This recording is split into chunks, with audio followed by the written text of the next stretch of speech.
Hi friends, എല്ലാവർക്കും പുതിയൊരു വീഡിയോയിലേക്ക് സ്വാഗതം. ഇന്നത്തെ വീഡിയോയിൽ നമ്മൾ കാണാൻ പോകുന്നത് 3ാം ക്ലാസ്സിലെ 3ാം യൂണിറ്റിൻ്റെ ആക്ടിവിറ്റീസ് ആണ്. അപ്പോൾ ആക്ടിവിറ്റി 1 മുതൽ നമ്മളിപ്പോൾ നോക്കാൻ പോവാണ്. അപ്പോൾ ആദ്യത്തെ ആക്ടിവിറ്റി നമുക്ക് നോക്കാം. Activity 1, identify appropriate pairs of words from the table. എന്താ പറഞ്ഞേക്കുന്നതെന്ന് നോക്കാം. ഐഡൻറ്റിഫൈ എന്ന് പറഞ്ഞാൽ കണ്ടുപിടിക്കുക. Appropriate pairs of words from the table. Appropriate ആയിട്ടുള്ള, അതായത് ചേർച്ചയുള്ള പെയേഴ്സ് ഓഫ് വേർഡ്സ്, വാക്കുകളുടെ പെയറുകളെ കണ്ടുപിടിക്കുക. വാക്കുകളുടെ പെയർ എന്ന് പറഞ്ഞാൽ 2 വാക്കുകളായിരിക്കും ഒരു പെയർ എന്ന് പറയുന്നത്. അപ്പോൾ അങ്ങനെ യോജിച്ച് പോകുന്ന വാക്കുകൾ കണ്ടുപിടിക്കുക. എക്സാമ്പിളായിട്ട് നമുക്കിവിടെ ഒരെണ്ണം കൊടുത്തിട്ടുണ്ട്, ബി ഈസ് ബസ്ഡ് എന്നുള്ളത്. അപ്പോൾ എന്താണ് അത് യോജിച്ച് പോകാൻ കാരണം? ബീസ് എന്ന് പറഞ്ഞാൽ തേനീച്ചകൾ.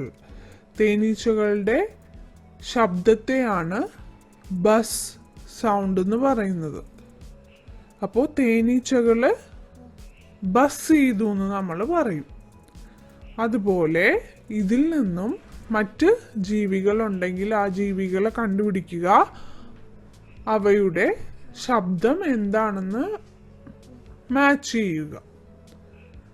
അപ്പം നമുക്ക് അടുത്തത് ആരാന്ന് നോക്കാം. അപ്പം തേനീച്ചകളുടെ ഇവിടെ പറഞ്ഞിട്ടുണ്ടല്ലോ. ഇനി അടുത്തത് ആരെയാണ്? സ്നേക്ക് എന്ന് പറഞ്ഞാൽ എന്താണ്? പാമ്പുകൾ. അപ്പോൾ പാമ്പുകൾക്ക് മാച്ചായിട്ടുള്ള സൗണ്ട് ഏതാണെന്നുള്ളത് ഇതിൽ നിന്ന് കണ്ടുപിടിക്കണം. അപ്പോൾ അടുത്തത് സ്നേക്കാണ്. സ്നേക്ക് എന്ന് പറഞ്ഞാൽ പാമ്പുകൾ. അപ്പോൾ പാമ്പിൻ്റെ സൗണ്ട് ഏതാണെന്ന് നോക്കാം നമുക്ക്. പാമ്പിൻ്റെ സൗണ്ട് ഇവിടെ വരുന്നത് ഏതായിരിക്കും നിങ്ങൾക്ക് പറയാമോ? ഹിസ്റ്റ് എന്നുള്ള സൗണ്ടാണ്. HISSED. പാമ്പുകൾ ഉണ്ടാക്കുന്ന സൗണ്ടിനെ നമ്മൾ ഇംഗ്ലീഷിൽ പറയുന്നത് ഹിസ്റ്റ് എന്നാണ് കേട്ടോ. അപ്പോൾ തേനീച്ചകൾ ബീസ് ആണെങ്കിൽ ബസ്റ്റ്, സ്നേക്ക് ഹിസ്റ്റ്. ഇനി അടുത്തത് CLOCK, ക്ലോക്ക്. ക്ലോക്ക് ഉണ്ടല്ലോ, നമ്മൾ സമയം നോക്കുന്ന ക്ലോക്ക്. ക്ലോക്കിൻ്റെ സൗണ്ട് ഏതാണെന്ന് നമുക്ക് ഇതിൽ നിന്നും കണ്ടുപിടിക്കണം. ക്ലോക്കിൻ്റെ സൗണ്ട് ഏതാണ്? ടിക്ഡ് എന്നാണ്. നമ്മൾ ശ്രദ്ധിച്ചിട്ടുണ്ടോ? ക്ലോക്കിൻ്റെ സൂചി അനങ്ങുമ്പോൾ, മൂവ് ചെയ്യുമ്പോൾ ടിക് ടിക് ടിക് ടിക് എന്നുള്ളൊരു സൗണ്ട് ആയിരിക്കും അല്ലേ. അപ്പോൾ ക്ലോക്കിൻ്റെ സൗണ്ട് എന്ന് പറയുന്നത് ടിക്ഡ് എന്നുള്ള ടിക് സൗണ്ടാണ്. അപ്പം ഇനി അടുത്ത വാക്ക് ബേബി. ഇപ്പോൾ ബേബി എന്ന് പറഞ്ഞാൽ കുഞ്ഞുങ്ങളെയാണ് നമ്മൾ ബേബി എന്ന് പറയുന്നത്. ബേബീസ് ഉണ്ടാക്കുന്ന സൗണ്ട് ഏതാണെന്ന് ഇതിൽ നിന്ന് കണ്ടുപിടിക്കണം. ബേബീസ് എന്താണ്? ഗിഗിൾഡ് എന്നാണ്. അതായത് കുഞ്ഞു കുട്ടികളൊക്കെ ഈ മോണ കാണിച്ച് ചിരിക്കില്ലേ, പല്ലൊന്നും ഉണ്ടായിട്ടുണ്ടാവില്ലല്ലോ, അങ്ങനെ ആ ഒരു മോണ കാട്ടി ചിരിക്കുന്നതിനെയാണ് ഗിഗിൾഡ് എന്ന് പറയുന്നത്. അപ്പോൾ ബേബീസ് ആണെങ്കിൽ ഗിഗിൾഡ്. ഇനി ബെൽസിൻ്റെ സൗണ്ട് ഏതാണ്? ജിങ്കിൾഡ്. നമ്മൾ ഒരു പാട്ട് കേട്ടിട്ടുണ്ടല്ലോ, ജിങ്കിൾ ബെൽസ് എന്നൊക്കെ പറഞ്ഞ് നമ്മൾ ക്രിസ്മസിന് പാടുന്നത്. അപ്പോൾ ബെല്ലുകളാണെങ്കിൽ ബെൽസ് ഉണ്ടാക്കുന്ന സൗണ്ടാണ് ജിങ്കിൾ സൗണ്ട്. അപ്പോൾ ജിങ്കിൾഡ് എന്നുള്ളതാണ്. ഇനി അടുത്തത് ഒരെണ്ണം കൂടി ഉള്ളൂ നമുക്ക് കണ്ടുപിടിക്കാൻ, ലീവ്സ് എന്ന് പറഞ്ഞാൽ ഇലകൾ ഉണ്ടാക്കുന്ന സൗണ്ട് ഏതാണ്? റസിൽഡ്. RUSTLED. റസ്റ്റിൽഡ് എന്ന് വായിക്കരുത്, നമ്മൾ റസിൽഡ് എന്നാണ് കേട്ടോ. അപ്പോൾ നമുക്കെല്ലാം കിട്ടിയല്ലേ. Bees buzzed, snake hissed, clock ticked, baby giggled, bells jingled, leaves rustled. ഇനി നമുക്കൊന്ന് എഴുതി നോക്കാം. അപ്പോൾ നമുക്ക് ഇതിൻ്റെ വാക്കുകളൊക്കെ ഒന്നുകൂടി നോക്കാം, ഉത്തരങ്ങൾ നോക്കാം. Snake hissed, clock ticked, baby giggled, bells jingled, leaves rustled. അടുത്തത് activity 2, The crow saw Rocky trying to climb up the tree. Her nest was on that tree. What would be her thoughts? Activity 2 പറഞ്ഞേക്കുന്നതിൻ്റെ അർത്ഥം നമുക്ക് നോക്കാം. The ക്രോ എന്ന് പറഞ്ഞാൽ കാക്ക കണ്ടു. So എന്ന് പറഞ്ഞാൽ കണ്ടു. എന്താണ് കാക്ക കണ്ടത്? റോക്കി. ആ റോക്കി എന്ന് പറഞ്ഞ നായ്ക്കുട്ടി trying to climb up the tree, ആ മരത്തിൻ്റെ മുകളിലേക്ക് ചാടി കയറാൻ ശ്രമിക്കുന്നത് ആ കാക്ക കണ്ടു. Her nest was on that tree, അവളുടെ കൂട് ആ മരത്തിൻ്റെ മേളിലായിരുന്നു. വാസ് ഓൺ ദാറ്റ് ട്രീ എന്ന് പറഞ്ഞാൽ ആ മരത്തിൻ്റെ മേളിൽ അവളുടെ കൂടുണ്ടായിരുന്നു. കൂട്ടിൽ ആരാ? കുഞ്ഞുങ്ങളുണ്ട്. What would be her thoughts, അപ്പോൾ അവളുടെ ചിന്തകൾ എന്തെല്ലാമായിരുന്നു എന്നുള്ളത് നമ്മളിവിടെ എഴുതണം. കാക്ക എന്തായിരിക്കാം ചിന്തിച്ചിട്ടുണ്ടാവുക അല്ലേ? അപ്പോൾ അവൾ താഴേക്ക് നോക്കുമ്പോൾ പട്ടിക്കുട്ടി മരത്തിൻ്റെ മേളിലേക്ക് ചാടി കയറാൻ ശ്രമിക്കുകയാണ്. മരത്തിൻ്റെ മേളിലാണെങ്കിൽ അവളുടെ വീടുണ്ട്, ആ വീട്ടിൽ അവളുടെ കുഞ്ഞുങ്ങളുണ്ട്. അപ്പോൾ എന്തായിരിക്കാം അവളുടെ തോട്ട്സ്? നിങ്ങളൊന്ന് ആലോചിച്ചിട്ട് പറഞ്ഞേ. ആദ്യം അവൾ ചിന്തിക്കുക എന്തായിരിക്കും? ആ നായ്ക്കുട്ടി മരത്തിൻ്റെ മേളിലേക്ക് കയറുമോ? എൻ്റെ കുഞ്ഞുങ്ങളെ ഉപദ്രവിക്കുമോ? എൻ്റെ കൂടിൻ്റെ അടുത്തേക്ക് വരുമോ? അങ്ങനെയൊക്കെയുള്ള തോട്ട്സ് അല്ലേ? അപ്പം നമുക്കതൊന്ന് ഇംഗ്ലീഷിൽ എഴുതാം. അപ്പോൾ ആ കാക്ക എന്തൊക്കെ ചിന്തിച്ചിട്ടുണ്ടാവും എന്നുള്ളത് നമുക്ക് ഇപ്പോൾ 3 ഉത്തരങ്ങൾ എഴുതിയിട്ടുണ്ട്. നിങ്ങളുടെ മനസ്സിൽ എന്താണോ തോന്നുന്നത് അത് നിങ്ങൾക്ക് ഉത്തരമായിട്ട് എഴുതാം. അപ്പോൾ ഇവിടെ എഴുതിയിരിക്കുന്നത് ഏതൊക്കെയാണെന്ന് നോക്കാം. Will Rocky climb up the tree, Rocky ആ മരത്തിലേക്ക് മേളിലേക്ക് കയറി വരുമോ? Will he reach the nest, അവൻ ആ കൂടിൻ്റെ അടുത്ത് എത്തുമോ? Will he catch my chicks, അവൻ എൻ്റെ കുഞ്ഞുങ്ങളെയൊക്കെ പിടികൂടുമോ? ഇതൊക്കെയാണ് ആ കാക്ക ചിന്തിച്ചിട്ടുണ്ടാവുക. നിങ്ങൾക്ക് ഇതല്ലാതെ വേറെ എന്തെങ്കിലും ഉത്തരം ഉണ്ടെങ്കിൽ അത് നിങ്ങൾക്ക് എഴുതാവുന്നതാണ് കേട്ടോ. Activity 3, observe the picture, describe it in your notebook. അപ്പോൾ 3ാമത്തെ ആക്ടിവിറ്റി അത് പറഞ്ഞേക്കുന്നത് എന്താണെന്ന് നോക്കാം. Observe the picture. ഇവിടെ ഒരു ചിത്രം കൊടുത്തിട്ടുണ്ട്. ആ ചിത്രം നമ്മൾ ഒബ്സർവ് ചെയ്യുക, നിരീക്ഷിക്കുക. അതിനുശേഷം describe it in your notebook, നിങ്ങളുടെ നോട്ട്ബുക്കിൽ അതിൽ കാണുന്നത് എന്തൊക്കെയാണെന്ന് ഡിസ്ക്രൈബ് ചെയ്യുക. ഡിസ്ക്രൈബ് ചെയ്യുക എന്ന് പറഞ്ഞാൽ വിവരിക്കുക. അപ്പോൾ ഇതിൽ എന്തൊക്കെയാണ് കാണുന്നത് നമുക്ക് ആദ്യം നോക്കാം. മെയിനായിട്ട് കാണുന്നത് എന്താണ്? ഒരു റിവർ, ഒരു ലാൻഡിൻ്റെ നടുക്കൂടി ഒരു നദി ഒഴുകുന്നതായിട്ട് കാണിച്ചിട്ടുണ്ട്. പിന്നെ ആ നദിയിലേക്ക് നമ്മൾ നോക്കുകയാണെങ്കിൽ ഒരു മനുഷ്യനിരുന്ന് മീൻ പിടിക്കുന്നത് കാണാം. ഒരാൾ ഒരു ബോട്ടിൽ ട്രാവൽ ചെയ്യുന്നത് കാണാം. പിന്നെ ഈ നദിയുടെ 2 സൈഡിലായിട്ട് നമുക്ക് മരങ്ങളും ചെടികളും പൂക്കളൊക്കെ കാണാം. പൂക്കൾക്ക് ചുറ്റും പൂമ്പാറ്റകളുണ്ട്. പിന്നെ ഒരു മരത്തിൻ്റെ പൊത്തിലൊരു പാരറ്റുണ്ട്. പിന്നെ താഴെ ഒരു നായ്ക്കുട്ടി ഓടുന്നതായിട്ട് കാണിച്ചിട്ടുണ്ട്. ഒരു പശു ആ നദിയിലെ വെള്ളം കുടിക്കുന്നതും കാണിച്ചിട്ടുണ്ട്. അപ്പോൾ ഇത്രയാണ് മെയിനായിട്ട് നമ്മൾക്ക് ഇതിൽ കാണാൻ കഴിയുന്നത്. അപ്പോൾ നമ്മൾ ഇത് ഒന്ന് എഴുതി നോക്കാൻ പോവുകയാണ്. അപ്പോൾ എങ്ങനെയാണ് ഏറ്റവും സിമ്പിളായിട്ട് നമുക്ക് അറിയാവുന്ന വാക്കുകൾ ഉപയോഗിച്ച് അതെങ്ങനെ ഡിസ്ക്രൈബ് ചെയ്യണം എന്ന് നമുക്ക് നോക്കാം. അപ്പോൾ നമുക്കിതിൻ്റെ ഉത്തരം ഒന്ന് നോക്കാം. ആദ്യമേ തന്നെ ആ സീനിന് നമുക്കൊരു ടൈറ്റിൽ കൊടുക്കാം. എ ബ്യൂട്ടിഫുൾ സീൻ, വളരെ മനോഹരമായ ഒരു കാഴ്ച. സീൻ എന്ന് പറഞ്ഞാൽ കാഴ്ച, ബ്യൂട്ടിഫുൾ എന്ന് പറഞ്ഞാൽ മനോഹരം. നമുക്ക് അതിൽ എന്താണ് ഡിസ്ക്രൈബ് ചെയ്തേക്കുന്നത് നോക്കാം. The picture shows a blue river flowing through a land. ആ പിക്ചർ എന്ന് പറഞ്ഞാൽ ചിത്രം എന്താണ് കാണിച്ചു തരുന്നത്? ഷോസ് എന്ന് പറഞ്ഞാൽ കാണിച്ചു തരിക. എ ബ്ലൂ റിവർ എന്ന് പറഞ്ഞാൽ നീല കളറിലുള്ള നദി. ഫ്ലോയിങ് എന്ന് പറഞ്ഞാൽ ഒഴുകുന്നു. ത്രൂ എ ലാൻഡ്, ഒരു കരയിലൂടെ ഒരു നദി ഒഴുകുന്നു. There are many trees, plants and flowers. അവിടെ ഒത്തിരി മരങ്ങളും ചെടികളും പൂക്കളുമുണ്ട്. Butterflies around the flowers. ചിത്രശലഭങ്ങൾ പൂക്കൾക്ക് ചുറ്റും കാണപ്പെടുന്നു. A man is fishing in the river. ഒരു മനുഷ്യൻ നദിയിൽ മീൻ പിടിക്കുന്നു. ഫിഷിംഗ് എന്ന് പറഞ്ഞാൽ മീൻ പിടിക്കുക. Man is fishing in the river. ഒരു മനുഷ്യൻ നദിയിൽ മീൻ പിടിക്കുന്നു.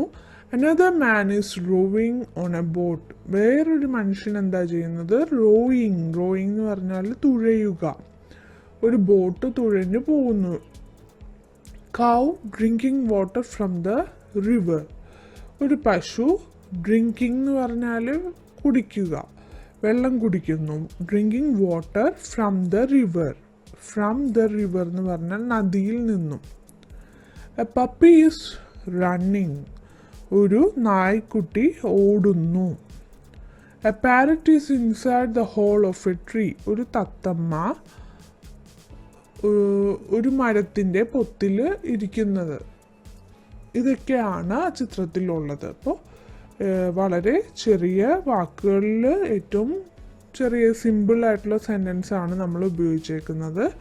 എല്ലാവർക്കും അർത്ഥം മനസ്സിലായെന്ന് വിചാരിക്കുന്നു. ഇനി നമുക്ക് അടുത്ത ആക്ടിവിറ്റിയിലേക്ക് പോകാം.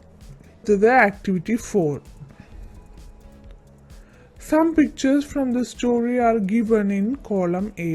Match them with the events in column B. Some pictures, കുറച്ച് ചിത്രങ്ങൾ, ഫ്രം ദ സ്റ്റോറി, നമ്മൾ ഇതിനു മുന്നേ പഠിച്ച ആ കഥയിലെ കുറച്ച് ചിത്രങ്ങൾ കോളം എയിൽ കൊടുത്തിട്ടുണ്ട്. ഇതാണല്ലോ കോളം എ. കോളം എയിൽ ABCD അങ്ങനെ 4 ചിത്രങ്ങൾ, ആ കഥയുമായിട്ട് ബന്ധപ്പെട്ട ചിത്രങ്ങൾ കൊടുത്തിട്ടുണ്ട്. Match them with the events in column B. ഈ ചിത്രങ്ങളെ കോളം ബിയിൽ പറഞ്ഞേക്കുന്ന സംഭവങ്ങൾ, കോളം ബിയിൽ 4 കാര്യങ്ങൾ പറഞ്ഞിട്ടുണ്ട്. 1, 2, 3, 4. ആ 4 സംഭവങ്ങളുമായിട്ട് മാച്ച് ചെയ്യുക, യോജിപ്പിച്ച് എഴുതുക. അപ്പോൾ ഏതാണ് ആ ചിത്രം? ആ ചിത്രത്തിന് യോജിച്ച വാക്യം വേണം കണ്ടുപിടിക്കാനായിട്ട്. അപ്പം നമുക്ക് ചിത്രം എ നോക്കാം. ചിത്രം എയിൽ എന്താണ് നമ്മൾ കാണുന്നത്? ഒരു പക്ഷിക്കൂട് താഴെ വീണ് കിടക്കുന്നത് അല്ലേ? അപ്പോൾ അത് ഏതായിരിക്കും? പക്ഷിക്കൂടിനെ നമ്മൾ എന്താ പറയുന്നത്? നെസ്റ്റ് എന്നാണ് പറയുന്നത്. അപ്പോൾ നെസ്റ്റ് വരുന്ന വാക്യം നമ്മൾ ഇതിൽ നിന്ന് കണ്ടുപിടിച്ചാൽ മതി. അതായിരിക്കും കുറച്ചുകൂടി എളുപ്പം. എ എന്ന് പറയുന്ന ചിത്രത്തിൽ നമ്മൾ എന്താ കാണുന്നത്? ഒരു പക്ഷിക്കൂട് താഴെ വീണ് കിടക്കുന്നതല്ലേ? അപ്പോൾ പക്ഷിക്കൂടിനെ നമ്മൾ നെസ്റ്റ് എന്നാണ് പറയുന്നത്. ആ നെസ്റ്റുമായിട്ട് ബന്ധപ്പെടുത്തി പറഞ്ഞേക്കുന്ന വാക്യം കോളം ബിയിലുണ്ടോ എന്ന് നോക്കിയാൽ മതി. The crow got caught under a fallen branch. The nest fell down. The branch of the tree broke in the wind. Rocky saved the mother crow. അപ്പോൾ ഇതിൽ നെസ്റ്റുമായിട്ട് ബന്ധപ്പെടുത്തി പറയാൻ പറ്റുന്ന വാക്യം ഏതാണെന്ന് നമുക്ക് രണ്ടാമത്തെ വാക്യമാണെന്ന് മനസ്സിലാവും അല്ലേ? കാരണം അതിൽ നെസ്റ്റ് എന്നുള്ളൊരു വാക്ക് തന്നെ വന്നിട്ടുണ്ട് അല്ലേ? The nest fell down. The nest എന്ന് പറഞ്ഞാൽ കിളിക്കൂട്, ഫെൽ ഡൗൺ എന്ന് പറഞ്ഞാൽ താഴെ വീണു. അപ്പോൾ എ എന്ന് പറയുന്ന കോളത്തിൻ്റെ ഉത്തരം, ചിത്രത്തിൻ്റെ ഉത്തരം ഏതാണ്? രണ്ടാമത്തെ വാക്യമാണ്. ഇനി അടുത്ത ചിത്രത്തിൽ എന്താ പറഞ്ഞിരിക്കുന്നത് നോക്കാം. അടുത്ത ചിത്രം നോക്കുമ്പോൾ നമുക്ക് കാണാം ഒരു നായ്ക്കുട്ടി ഒരു മരക്കൊമ്പ് കടിച്ചു പിടിച്ച് നിൽക്കുന്നതായിട്ടുള്ളൊരു ചിത്രമാണ് അല്ലേ? എപ്പോഴാണത് നമ്മൾ പഠിച്ച കഥയിൽ ഒന്ന് ഓർത്ത് നോക്കൂ. എപ്പോഴാണ് നായ്ക്കുട്ടി ആ ഒടിഞ്ഞു വീണ കമ്പ് കടിച്ചു പിടിച്ചേക്കുന്നത്? ആ കാക്കയെ രക്ഷിക്കാൻ വേണ്ടിയിട്ട് നായ്ക്കുട്ടി ചെയ്ത ഒരു പ്രവൃത്തിയായിരുന്നു അത് അല്ലേ? അപ്പോൾ അതുമായിട്ട് ബന്ധപ്പെട്ട വാക്യം നമുക്ക് ഏതാണെന്ന് നോക്കാം.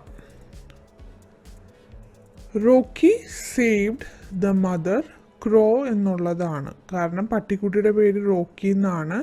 റോക്കി എന്താ ചെയ്തത്? അമ്മ കാക്കയെ രക്ഷപ്പെടുത്തിയതാണ്. സേവ് ചെയ്യുക എന്ന് പറഞ്ഞാൽ രക്ഷപ്പെടുത്തിയത്. എങ്ങനെയാണ്? ആ കമ്പിൻ്റെ താഴെയായിട്ട് വീണ് കിടന്ന അമ്മ കാക്കയെ അവൻ രക്ഷിച്ചത് എങ്ങനെയാണ്? ആ കമ്പ് എടുത്ത് പൊക്കി മാറ്റിക്കൊണ്ടാണ്. അപ്പോൾ റോക്കി സേവ് ദ മദർ ക്രോ എന്നുള്ളതാണ് ബി എന്ന് പറയുന്ന ചിത്രത്തിന് യോജിച്ച വാക്യം. അടുത്തത് മൂന്നാമത്തെ ചിത്രം നോക്കാം. മൂന്നാമത്തെ ചിത്രത്തിൽ നമ്മൾ എന്താ കാണുന്നത്? ഒരു കാക്ക ഒരു മരക്കൊമ്പിൻ്റെ താഴെ വീണ് കിടക്കുന്നതായിട്ട്, അല്ലേ? ആ കാക്കയുടെ മേളിലൊരു മരക്കൊമ്പ് വീണ് കിടക്കുന്നതായിട്ടാണ്. അപ്പോൾ അതിന് യോജിച്ച വാക്യം ഏതാണെന്ന് നോക്കാം. The crow got caught under a fallen branch. അതല്ലേ, ഒരു കാക്ക ഒരു താഴെ വീണ് കിടക്കുന്ന മരക്കൊമ്പിന് കീഴെ പെട്ടുപോയതാണ്. അപ്പോൾ അതിന് പറ്റിയ വാക്യം ആദ്യത്തെ വാക്യമാണ്. ഇനി അവസാനത്തെ ചിത്രം നമുക്ക് നോക്കാം. അത് വളരെ എളുപ്പമാണ്, അല്ലേ? മരത്തിൽ നിന്ന് കൊമ്പ് ഒടിഞ്ഞ് വീഴുന്നതായിട്ടാണ് കാറ്റിൽ. അപ്പോൾ അത് ഏതായിരിക്കും? The branch of the tree broke in the wind. Branch എന്ന് പറഞ്ഞാൽ മരക്കൊമ്പ്, ബ്രോക്ക് എന്ന് പറഞ്ഞാൽ ഒടിഞ്ഞ് വീഴുക, കാറ്റിൽ ഒടിഞ്ഞു വീഴുക. വിൻഡ് എന്ന് പറഞ്ഞാൽ കാറ്റ്. ഇപ്പം നമ്മളെല്ലാം കണ്ടുപിടിച്ചിട്ടുണ്ട്. ഓരോ ചിത്രത്തിനും യോജിച്ച വാക്യങ്ങൾ കണ്ടുപിടിച്ചിട്ടുണ്ട്. അടുത്ത ചോദ്യം എന്താണെന്ന് നോക്കാം. Write down the events in your notebook in order. അതായത് ഈ കാണുന്ന ഇവൻറ്റ്സ്, സംഭവങ്ങളെല്ലാം നിങ്ങളുടെ നോട്ട്ബുക്കിൽ ക്രമത്തിൽ എഴുതുക. ഇൻ ഓർഡർ എന്ന് പറഞ്ഞാൽ ക്രമത്തിൽ. ആ കഥയിൽ പറഞ്ഞേക്കുന്ന ക്രമം അനുസരിച്ച് ആ വാക്യങ്ങൾ നമ്മൾ എഴുതണം. അപ്പോൾ അത് എങ്ങനെയാണ് എഴുതേണ്ടതെന്ന് നോക്കാം. ഇതിലേതാണ് ആദ്യം വരുന്നത്? ആദ്യം എന്തായിരിക്കും പറ്റിയത്? ആദ്യം മരക്കൊമ്പ് കാറ്റിൽ വീശി അത് ഒടിഞ്ഞ് താഴെ വീണു, അല്ലേ? അപ്പോൾ എന്താ പറ്റിയത്? കിളിക്കൂട് താഴെ വീണു. ഒരു കാക്ക, ആ മരത്തിലുണ്ടായിരുന്ന ആ കാക്കയ്ക്ക് എന്ത് പറ്റി? ആ കാക്കയുടെ മേളിൽ ആ മരക്കൊമ്പ് വന്ന് വീണു.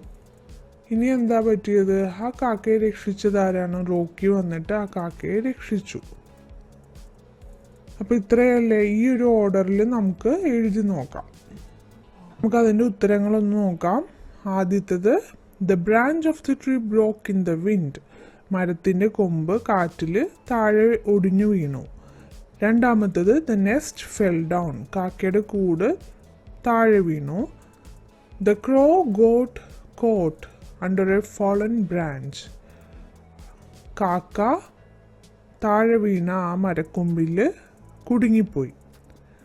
നാലാമത്തത് Rocky save the mother crow. Rocky എന്ന് പറയുന്ന നായ്ക്കുട്ടി ആ അമ്മ കാക്കയെ രക്ഷപ്പെടുത്തി. അപ്പോൾ ഇത്രയാണ് ആ കഥയിൽ പറഞ്ഞേക്കുന്ന ക്രമത്തിലാണ് നമ്മളിപ്പോൾ ഓരോ സംഭവങ്ങളും എഴുതിയേക്കുന്നത്. ഇനി നമുക്ക് അടുത്ത ആക്ടിവിറ്റി നോക്കാം. ഇനി അടുത്തത് ആക്ടിവിറ്റി 5 ആണ്. ആക്ടിവിറ്റി 5 നമുക്ക് നോക്കാം. Dialogues of some characters in the story are given below. Identify the speaker. ഇപ്പോൾ എന്താ പറഞ്ഞേക്കുന്നത്? Dialogues of some characters in the story. ഈ കഥയിലെ ചില ക്യാരക്ടേഴ്സ് എന്ന് പറഞ്ഞാൽ കഥാപാത്രങ്ങളുടെ ഡയലോഗുകൾ, അതായത് അവർ പറഞ്ഞ വാക്യങ്ങളാണ് ഇവിടെ കൊടുത്തേക്കുന്നത്. R given below. ഈ മഞ്ഞ കോളത്തിൽ കൊടുത്തേക്കുന്നതൊക്കെ ഓരോ മൃഗങ്ങളും പറഞ്ഞ അല്ലെങ്കിൽ ഓരോ കഥാപാത്രങ്ങളും പറഞ്ഞ ഡയലോഗുകളാണ്. Identify the speaker. ഈ പറഞ്ഞേക്കുന്ന വാക്യം ആരാണ് പറഞ്ഞത്? ആരാണ് സ്പീക്ക് ചെയ്തത്? സ്പീക്കർ ആരാണ്? ഈ ഡയലോഗിൻ്റെ സ്പീക്കർ ആരാണ് എന്നുള്ളത് നമ്മൾ കണ്ടുപിടിക്കണം. വളരെ എളുപ്പമാണ്. നമുക്ക് ഓരോ വാക്യങ്ങളും വായിച്ചു നോക്കാം. ആദ്യത്തെ വാക്യം എന്താ പറയുന്നത്? Please don't irritate me. Please എന്നെ ശല്യപ്പെടുത്തല്ലേ. ഇതാരായിരിക്കും പറഞ്ഞത്? നമ്മുടെ ഈ പാഠത്തിൻ്റെ തുടക്കത്തിൽ തന്നെ നമ്മൾ വായിച്ചിട്ടുണ്ടല്ലോ. റോക്കി എന്ന് പറയുന്ന പപ്പി ഒരു മരത്തിന് താഴെ ഉറങ്ങാൻ കിടക്കുകയായിരുന്നു. പക്ഷെ അവന് പല കാരണങ്ങൾ കൊണ്ട് ഉറങ്ങാൻ സാധിച്ചില്ല അല്ലേ. തേനീച്ചകളുടെ മൂളുന്ന സൗണ്ടൊക്കെ കേട്ടപ്പോൾ അവന് ഉറങ്ങാൻ പറ്റുന്നില്ല. അപ്പോൾ റോക്കി പറഞ്ഞ വാക്യമല്ലേ ഇത്? യെസ്. അപ്പോൾ നമുക്കിവിടെ ഐഡൻറ്റിഫൈ ദ സ്പീക്കർ. ഇതിൻ്റെ സ്പീക്കർ ആരാണ്? എന്നെ ശല്യപ്പെടുത്തല്ലേ എന്ന് കഥയിൽ ആരാണ് പറയുന്നത്? റോക്കിയാണ്. അപ്പോൾ റോക്കി എന്ന് നമ്മളിവിടെ എഴുതണം.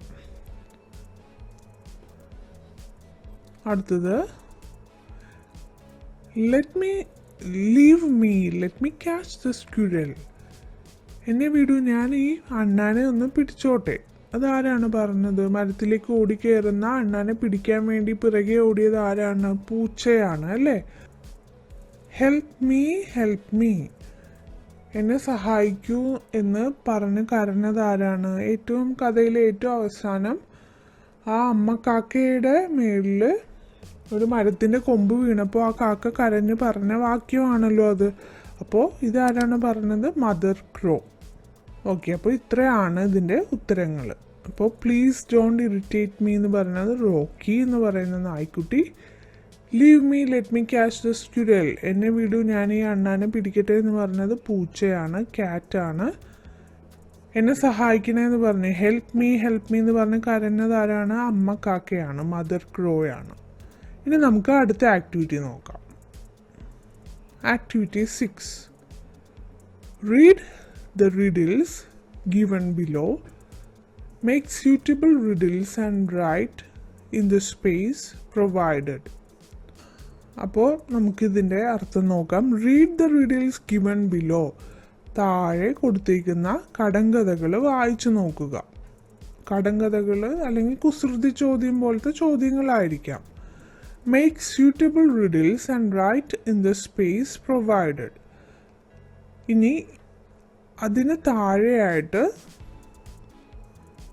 കുറേ ചിത്രങ്ങളും അവയ്ക്ക് നേരെ ബോക്സും കാണാമല്ലോ. അവിടെ ഈ ചിത്രത്തിന് യോജിച്ച കടങ്കഥ അല്ലെങ്കിൽ കുസൃതി ചോദ്യം നമ്മളായിട്ട് തന്നെ സ്വന്തം വാക്യത്തിൽ എഴുതണം. അപ്പോൾ അതാണ് ആക്ടിവിറ്റി. അപ്പോൾ നമുക്ക് ആദ്യമേ തന്നെ ഈ പാഠഭാഗത്ത് തന്നേക്കുന്ന കടങ്കഥ നമുക്ക് നോക്കാം. I have long feathers. എനിക്ക് നീളമുള്ള തൂവലുകളുണ്ട്. I dance in the rain. മഴ വരുമ്പോൾ ഞാൻ നൃത്തം ചെയ്യുന്നു. I am very beautiful. ഞാൻ വളരെ ഭംഗിയുള്ള ഒരു ആളാണ്. Who am I? ആരാണ് ഞാൻ? അപ്പോൾ നമുക്കിതിൻ്റെ ചിത്രം നോക്കുമ്പോൾ തന്നെ അറിയാമല്ലോ. ഐ ഹാവ് ലോങ് ഫെതേഴ്സ്, കാരണം നീളമുള്ള തൂവലുകളുണ്ട്. ഡാൻസ് ഇൻ ദ റെയിൻ, മഴ വരുമ്പോൾ നൃത്തം ചെയ്യുന്ന ഒരു പക്ഷിയാണല്ലോ നമ്മൾ ഈ കാണുന്നത്. നല്ല ഭംഗിയുണ്ട് അല്ലേ കാണാനായിട്ട്. അപ്പോൾ ആരാണിത്? യെസ്, പീക്കോക്കാണ്. പീക്കോക്ക് എന്ന് പറഞ്ഞാൽ മയിൽ അല്ലേ. അപ്പോൾ നമുക്ക് അതിൻ്റെ ഉത്തരവായിട്ട് പീക്കോക്ക് എന്ന് എഴുതാം.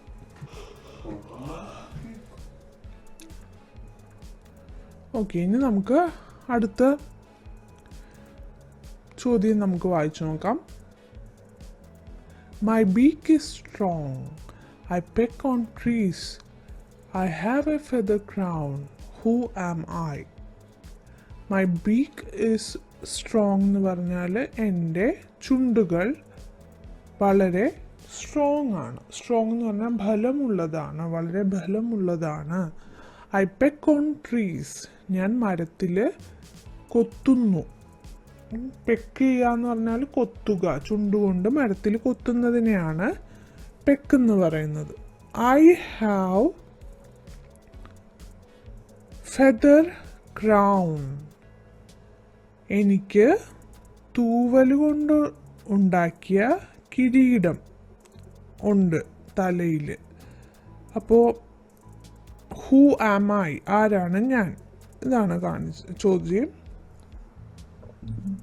അപ്പോൾ നമ്മൾ ചിത്രത്തിലേക്ക് നോക്കുമ്പോൾ ഒരു പക്ഷിയെ കാണുന്നുണ്ട് അല്ലേ. മൈ ബീക്ക് ഈസ് സ്ട്രോങ്, നല്ല നീളമുള്ള ഒരു ചുണ്ടുണ്ട്. ഐ പെക്ക് ഓൺ ട്രീസ്, മരത്തിൽ ഇങ്ങനെ കൊത്തുന്നതായിട്ട് ആ ഒരു പൊസിഷനിലിരിക്കുന്നതാണ് ആ പക്ഷി. I have a feather crown, തൂവൽ കൊണ്ടുള്ള ഒരു കിരീടം കാണാം. അപ്പോൾ ആരാണിത്? മരംകുത്തി അല്ലേ? അപ്പോൾ മരംകുത്തി എന്താ പറയുന്നത്? Woodpecker. അപ്പോൾ ഇതിൻ്റെ ഉത്തരം എന്താണ്? Would pecker. വുഡ് പെക്കർ എന്ന് പറഞ്ഞാൽ മരംകുത്തി. ഇനി നമുക്ക് അടുത്തത് ചിത്രം നോക്കിയിട്ട് അതിന് യോജിച്ച ചോദ്യം തയ്യാറാക്കണം. അപ്പോൾ ഈ ചിത്രത്തിൽ ആരെയാണ് കാണുന്നത്? ഒരു നായ്ക്കുട്ടിയെ, ഒരു നായയെയാണ് കാണുന്നത് അല്ലേ? അപ്പോൾ നായയുമായിട്ട് ബന്ധപ്പെട്ട വാക്യങ്ങൾ നമ്മൾ കുറച്ച് പ്രത്യേകതകൾ എഴുതിയിട്ട് ഹൂ ആം ഐ എന്നുള്ള ചോദ്യം ചോദിക്കണം. അപ്പോൾ മെയിനായിട്ട് നമുക്ക് ഇവിടെ 3 പ്രത്യേകതകളാണ് എഴുതേണ്ടത്. അപ്പോൾ നായയെ സംബന്ധിച്ച് 3 കാര്യങ്ങൾ പറയാവോ? ഏതൊക്കെയാണ്? ആദ്യമേ തന്നെ നമ്മുടെ മനസ്സിൽ വരുന്നത് എന്താണ്? ഒരു വളർത്തു മൃഗമാണ് നായ അല്ലേ? പിന്നെ നായയാണ് വീട് കാക്കുന്നത്. പിന്നെ എന്താണ് പറയാൻ പറ്റുന്നത്? ഈ നായ കുരയ്ക്കുന്നത് എങ്ങനെയാണ്? ഭൗ ഭൗ എന്ന് പറഞ്ഞിട്ടാണ് കുരയ്ക്കുന്നത് അല്ലേ? അപ്പോൾ ആ 3 വാക്യങ്ങളും നമുക്ക് എഴുതാം. I am a pet animal. ഞാനൊരു വളർത്തു മൃഗമാണ്. I look after your home.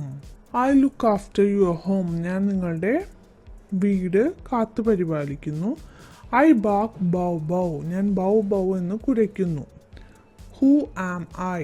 ഞാൻ ആരാണ്? അപ്പോൾ ആരാണ്? ഡോഗ് എന്നുള്ള ഉത്തരം വന്നു അല്ലേ? ബാക്ക് ബൗ ബൗ എന്നുള്ള സൗണ്ട് കേൾക്കുമ്പോൾ തന്നെ നമുക്കറിയാമല്ലോ അത് ഡോഗാണെന്നുള്ളത്. ഇനി നമുക്ക് അടുത്ത ചിത്രം നോക്കാം. അടുത്ത ചിത്രം എന്താണ്? ഒരു ആനയുടെ ചിത്രമാണ് അല്ലേ? അപ്പോൾ ആനയെ പറ്റി നമുക്ക് എന്തൊക്കെ കാര്യങ്ങൾ പറയാം? ആനയുടെ പ്രത്യേകതകൾ നമുക്ക് പറഞ്ഞു നോക്കാം. ആദ്യം എന്താണ് നമുക്ക് പറയാൻ പറ്റുന്നത്? കരയിലെ ഏറ്റവും വലിയ ജീവിയാണ് ആന. ഇനിയുള്ളത് ആനയുടെ നിറം എന്താണ്? കറുപ്പാണെന്ന് നമുക്കറിയാം അല്ലേ? കറുത്തിട്ടാണ്. പിന്നെ ആനയുടെ ഒരു പ്രത്യേകത പറഞ്ഞ നീളമുള്ള മൂക്കുണ്ട് അല്ലേ? ഇനി ആരാകുന്നു ഞാൻ? അങ്ങനെ ചോദിച്ചാൽ മതി. അപ്പോൾ നമുക്ക് അതൊന്ന് എഴുതി നോക്കാം. അപ്പോൾ നമുക്കിതൊന്ന് വായിച്ചു നോക്കാം. I am the biggest animal in land. ഞാനാണ് കരയിലെ ഏറ്റവും വലിയ മൃഗം. I am black in colour. ഞാൻ നിറത്തിൽ കറുപ്പ് നിറമുള്ള ജീവിയാണ്. I have a long trunk. എനിക്ക് നീളമുള്ള മൂക്കുണ്ട്. Who am I. ആരാകുന്നു ഞാൻ? ആരാണത്? എലിഫന്റ്. ഇനി നമുക്ക് അടുത്ത ആക്ടിവിറ്റി നോക്കാം. Here are the pictures of some animals and their young ones. Identify them and write the missing words in the space given. One is done for you. അപ്പോൾ നമുക്ക് നോക്കാം. Here are the pictures of some animals. അപ്പോൾ ഇവിടെ കുറേ pictures കൊടുത്തിട്ടുണ്ട്, കുറേ മൃഗങ്ങളുടെ pictures കൊടുത്തിട്ടുണ്ട്. And the young ones. മൃഗങ്ങളുടെ കുഞ്ഞുങ്ങളുടെയും. യങ് വൺസ് എന്ന് പറഞ്ഞാൽ കുഞ്ഞുങ്ങൾ. ഐഡൻറ്റിഫൈ ദം. ആരാണ് അവയെന്ന് തിരിച്ചറിയുക. And write the missing words in the space given below. താഴെ പൂരിപ്പിക്കാനുള്ള സ്ഥലത്ത് അവിടെ മിസ്സായിട്ടുള്ള വാക്ക് ഏതാണോ അത് നമ്മൾ എഴുതി ചേർക്കുക. One is done for you. ഒരെണ്ണം ഇവിടെ തന്നിട്ടുണ്ട്.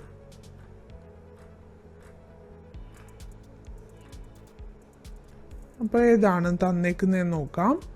ഈ ആദ്യത്തെ ചിത്രത്തിൽ കാണുന്ന ഒരു പശുവും പശുക്കിടാവും അല്ലേ?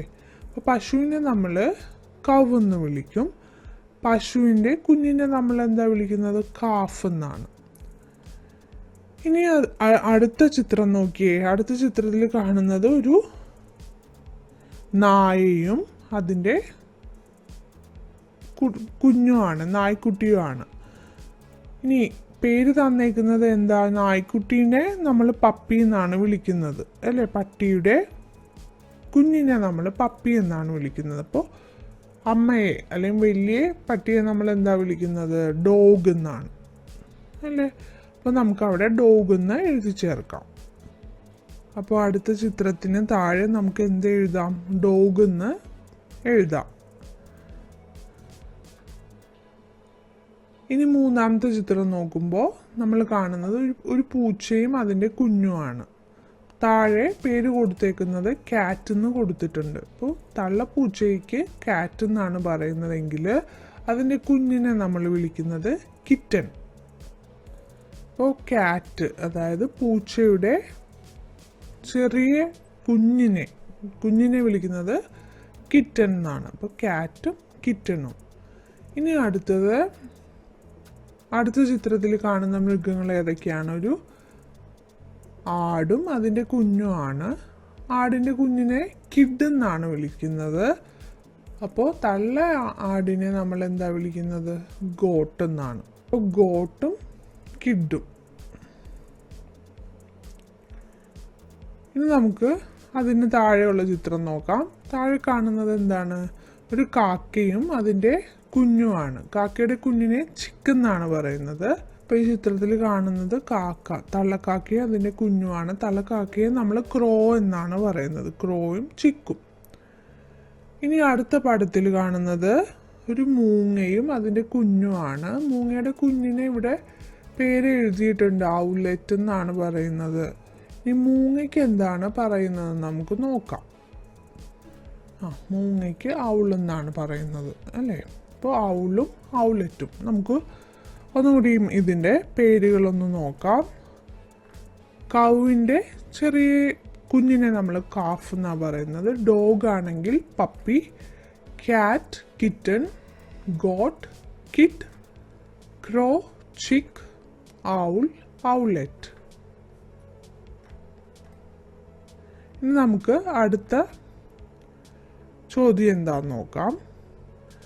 Let's read a poem and recite. ഇവിടെ താഴെ ഒരു പോം കൊടുത്തിട്ടുണ്ട്. അത് നമ്മൾ വായിച്ച് നോക്കുക, റിസൈറ്റ് ചെയ്ത് നോക്കുക എന്നാണ് പറഞ്ഞേക്കുന്നത്. അപ്പോൾ അതിൻ്റെ സൈഡിൽ കൊടുത്തേക്കുന്ന ഒരു ചിത്രം കൂടി നമുക്ക് നോക്കാം.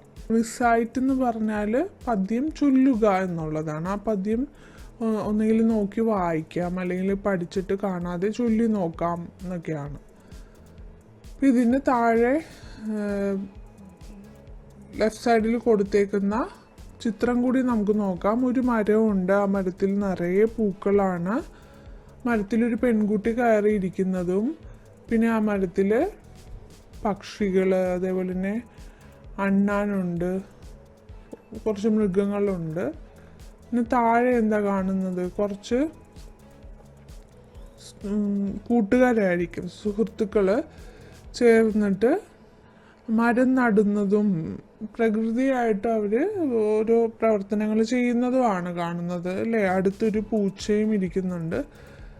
അപ്പോൾ ഇതുമായിട്ട് ബന്ധപ്പെടുത്തിയുള്ള ഒരു കവിതയായിരിക്കാം. അപ്പം നമുക്ക് കവിത ഒന്ന് വായിച്ചു നോക്കാം. ഹാപ്പിനെസ്, സന്തോഷം എന്നാണ് ഹാപ്പിനെസ്സിൻ്റെ അർത്ഥം. അപ്പോൾ ഈ ചിത്രത്തിൽ നോക്കുമ്പോൾ എല്ലാവരും സന്തോഷവാന്മാരാണ് അല്ലേ? കൂട്ടുകാരും അത് മൃഗങ്ങളും പക്ഷികളും പൂമ്പാറ്റകളൊക്കെ ഒരുമിച്ച് ഒത്തൊരുമയോടെ നിൽക്കുന്ന ഒരു പടമാണ്. നമ്മൾ ആ പാഠഭാഗത്ത് കണ്ട പോലെ ഹാർമണിയിലാണ് അവരെല്ലാവരും ഒത്തൊരുമയോടുകൂടി നിൽക്കുന്നതായിട്ടാണ്. എവിടെയാണോ ഒത്തൊരുമയുള്ളത് അവിടെയൊക്കെ സന്തോഷമുണ്ട്. അപ്പോൾ ഹാപ്പിനെസ് എന്നാണ് ഈ കവിതയുടെ പേര്. A seed is happy when it becomes a root. A root is happy when it becomes a bud. A bud is happy when it becomes a stem, and a stem is happy when it becomes a flower. അപ്പോൾ ഇതാണ് ഈ ഒരു പദ്യം. അത് എഴുതിയേക്കുന്ന കവിയുടെ പേര് ഇവിടെ കൊടുത്തിട്ടുണ്ട്, ഷോണ ദിൽവയോ. ചെറിയൊരു കവിതയാണ് അല്ലേ? പക്ഷെ എന്നാൽ അതിൽ നല്ല അർത്ഥങ്ങൾ അടങ്ങിയിട്ടുണ്ട്. നമുക്ക് നോക്കാം. അപ്പോൾ സന്തോഷത്തെ പറ്റിയല്ലേ? A seed is happy when it becomes a root എന്ന് പറഞ്ഞാൽ എ സീഡ്, ഒരു വിത്ത് സന്തോഷിക്കുന്നു. എപ്പോഴാണ് സന്തോഷിക്കുന്നത്? When it becomes a root, അതിന് വേര് വരുമ്പോൾ അല്ലേ? ഒരു വിത്ത് അതിന്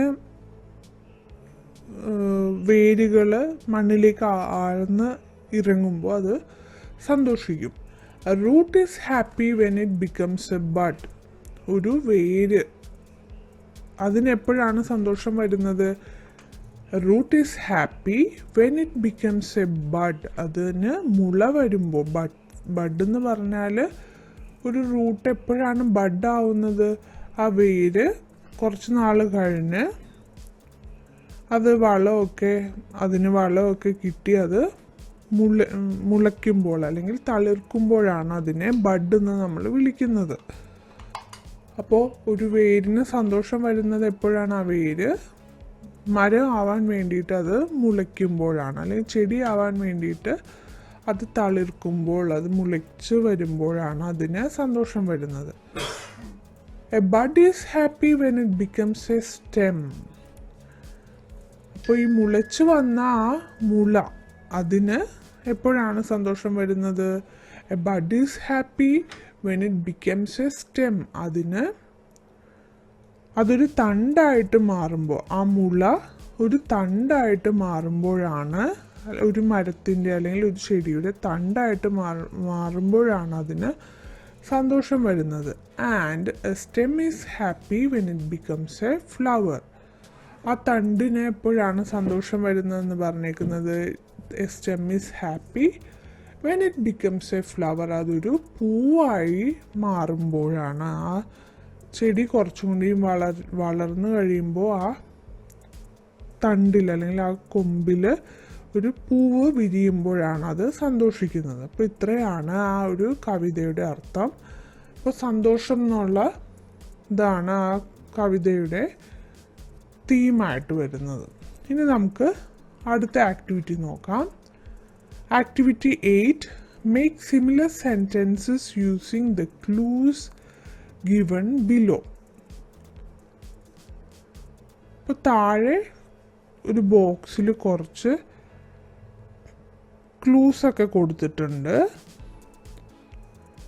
അത് ഉപയോഗിച്ചിട്ട് നമ്മളോട് ഇതുപോലെയുള്ള സെൻറ്റൻസ്, നമ്മൾ ഇതിന് മുന്നേ കണ്ട ആ കവിതയിൽ പറഞ്ഞേക്കുന്ന വാക്യങ്ങൾ പോലെ സ്വന്തമായിട്ട് നമ്മൾ വാക്യങ്ങൾ ഉണ്ടാക്കണം. ഇവിടെ താഴെ ഒരെണ്ണം കൊടുത്തിട്ടുണ്ട്. A father becomes happy when his family is safe. ഒരു അച്ഛൻ എപ്പോഴാണ് സന്തോഷിക്കുന്നത്? A father becomes happy when his family is safe. എപ്പോഴാണ് അദ്ദേഹത്തിൻ്റെ കുടുംബം സുരക്ഷിതമായിരിക്കുന്നത്, സേഫായിരിക്കുന്നത്? അപ്പോഴാണ് ഒരച്ഛൻ സന്തോഷിക്കുന്നത്. അതുപോലെ ഇവിടെ ടീച്ചർ കൊടുത്തിട്ടുണ്ട്, മദർ ഉണ്ട്, ഫാദർ, ഗ്രാൻഡ് ഫാദർ, കിഡ്. അപ്പോൾ ഫാദറിൻ്റെ നമ്മളിവിടെ ഓൾറെഡി എഴുതി. ഇനി അടുത്ത ആളുകളും വ്യക്തികളും അവരെപ്പോഴാണ് സന്തോഷിക്കുന്നതെന്ന് എഴുതണം. അപ്പോൾ ആദ്യത്തേത് കൊടുത്തേക്കുന്നത് എന്താ? ടീച്ചർ. ടീച്ചറിന് എപ്പോഴാണ് സന്തോഷം ഉണ്ടാവുന്നത്? ടീച്ചറിൻ്റെ കുട്ടികൾ നല്ലപോലെ പഠിക്കുമ്പോഴല്ലേ. അപ്പോൾ ടീച്ചർ ഈസ് ഹാപ്പി. എപ്പോഴാണ് ഹാപ്പി ആവുന്നത്? When Har students learn well, അല്ലെ, കുട്ടികൾ നല്ലപോലെ പഠിക്കുമ്പോൾ.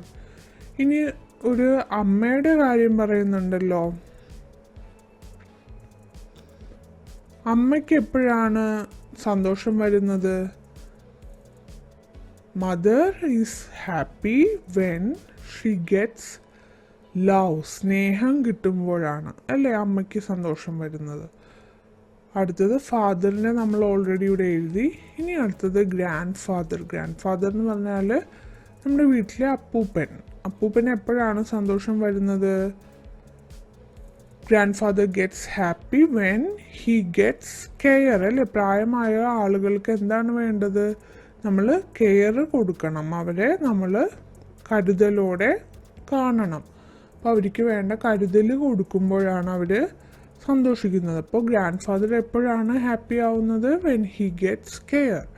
ഇനി ഏറ്റവും ലാസ്റ്റ് കിഡിൻ്റെ കാര്യമാണ്. കിഡ് എന്ന് പറഞ്ഞാൽ ഒരു കുഞ്ഞ്, ഒരു കുട്ടി എപ്പോഴാണ് സന്തോഷിക്കുന്നത്? ആ കുട്ടിക്ക് ഇഷ്ടമുള്ള ഒരു കളിപ്പാട്ടം കിട്ടുമ്പോൾ, അല്ലേ. അപ്പോൾ kid becomes happy when he gets A toy. അപ്പോൾ ഇതാണ് ഇതിൻ്റെയൊക്കെ ഉത്തരം. അപ്പോൾ നമുക്കിതൊന്ന് എഴുതി നോക്കാം. അതിൻ്റെ ഉത്തരങ്ങളൊന്ന് നോക്കാം. ആദ്യത്തെ ടീച്ചർ അല്ലേ. Teacher becomes happy when Har students learn well. ഒരു ടീച്ചർ എപ്പോഴാണ് സന്തോഷിക്കുന്നത്? അവരുടെ കുട്ടികൾ നല്ലപോലെ പഠിക്കുമ്പോൾ. A mother becomes happy when she gets love. A grandfather becomes happy when he gets care. A kid becomes happy when he gets a toy. ഇനി അടുത്ത activity. Here is a short poem. Activity 9. Here is a short poem about a parrot. Read it. ഇവിടെ ഒരു പാരറ്റിനെ പറ്റിയുള്ളൊരു ചെറിയൊരു കവിത കൊടുത്തിട്ടുണ്ട്. അത് വായിക്കുക. Green parrot, പച്ച തത്ത. Green parrot, how do you cry? Screech screech screech goes my cry. അപ്പോൾ ഇതിൻ്റെ അർത്ഥം നമുക്ക് നോക്കാം. ഗ്രീൻ പാരറ്റ്, പച്ച തത്ത എന്നാണ് ഇതിൻ്റെ title. Green parrot how do you cry? പച്ച തത്തേ എങ്ങനെയാണ് നീ കരയുന്നത്? എങ്ങനെയാണ് നീ കരയുന്നത്? Screech, screech, screech goes my cry. Screech, screech, screech ഇങ്ങനെയാണ് ഞാൻ കരയുന്നത്. ഇതാണ് അതിൻ്റെ അർത്ഥം. Now write 4 lines about a crow. Give a title to. അപ്പോൾ ഇതുപോലെ കാക്കയെ പറ്റി 4 വരികൾ എഴുതാനാണ് പറഞ്ഞേക്കുന്നത്. അതുകൂടാതെ ഒരു ടൈറ്റിലും കൊടുക്കാൻ പറഞ്ഞിട്ടുണ്ട്. അപ്പോൾ നമുക്കിവിടെ പച്ച തത്ത എന്നല്ലേ കൊടുത്തേക്കുന്നത്. അപ്പോൾ അങ്ങനെയാണെങ്കിൽ ഈ ചിത്രത്തിൽ കാക്കയ്ക്ക് നമ്മളെങ്ങനെ പറയും? ബ്ലാക്ക് ക്രോ അല്ലേ, കറുത്ത കാക്ക. ഇനി എന്തൊക്കെ 4 വരികളാണ് ഇവിടെ? ഗ്രീൻ പാരറ്റ് എന്ന് പറഞ്ഞപ്പോൾ black crow how do you cry? കാക്ക എങ്ങനെയാണ് കരയുന്നത്? ക്രാ ക്രാ ക്രാ ക്രാ അങ്ങനെയല്ലേ. അപ്പോൾ ക്രാ ഗോസ് മൈ ക്രൈ. നമുക്കൊന്ന് വായിച്ച് നോക്കാം. Black crow how do you cry? Kraa goes my cry. ഇനി അടുത്ത ചോദ്യം. Write a stanza about a cat. Give a title to. ഒരു സ്റ്റാൻസ എഴുതാൻ പറഞ്ഞേക്കാണ്. സ്റ്റാൻസ എന്ന് പറഞ്ഞാൽ 4 വരിയാവാം. അപ്പോൾ എബൌട്ട് എ കാറ്റ്, ഒരു പൂച്ചയെ പറ്റിയാണ് എഴുതാൻ പറഞ്ഞേക്കുന്നത്.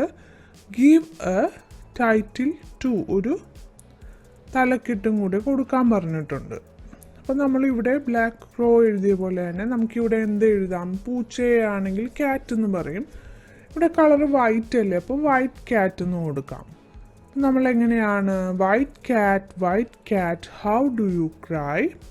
ഇപ്പോൾ പൂച്ച എങ്ങനെയാണ് കരയുന്നത്? മ്യാവ്, ആ ഒരു സൗണ്ട് അല്ലേ. അപ്പോൾ മ്യാവ് ഗോസ് മൈ ക്രൈ. ഇനി നമുക്കതൊന്ന് എഴുതി നോക്കാം. White cat how do you cry? Meow goes my cry.